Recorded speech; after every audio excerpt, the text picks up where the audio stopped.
ఇష్టో విశిష్ట శిష్టేష్ట శిఖండీ నహుషోరుషః క్రోధః క్రోధకృత్కర్త విశ్వబాహుర్మహీధరః.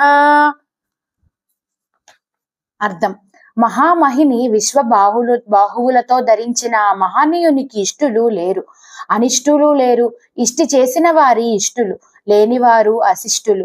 వారిని కూడా తన ఇష్ట వర్గంలో చేర్చుకునేందుకు విశిష్టమైన ప్రణాళిక ఒకటి ఉంది. శిష్ట మార్గంలో చెప్పిన మాట విని చేయవలసిన పని చేసేవాళ్ళు ఇష్టులు.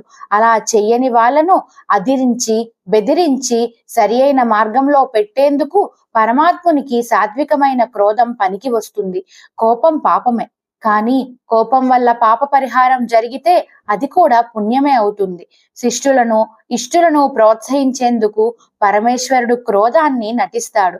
పాములా కాటు వేస్తాడు, వృషభంలా రంకె వేస్తాడు. కానీ పాము కాటు కాలకూటాన్ని అమృతంగా మారుస్తుంది. ఎద్దు వేసిన రంకె రసధారలకు ఆధారమవుతుంది. నమలి పింఛం పరమాత్ముని శిరస్సుకు అలంకారం. అందులో విషాన్ని అమృతంగా మార్చే శక్తి ఉంది. శిష్ట మార్గంలో భగవంతునికి ఇష్టమైన పనులు చేసేవారికి ప్రపంచమంతా అమృతమయం అవుతుంది. పాము కాటు వేయటం మాని నాట్యం చేస్తుంది. వృషభం వాంఛితార్థాలను వర్షిస్తుంది.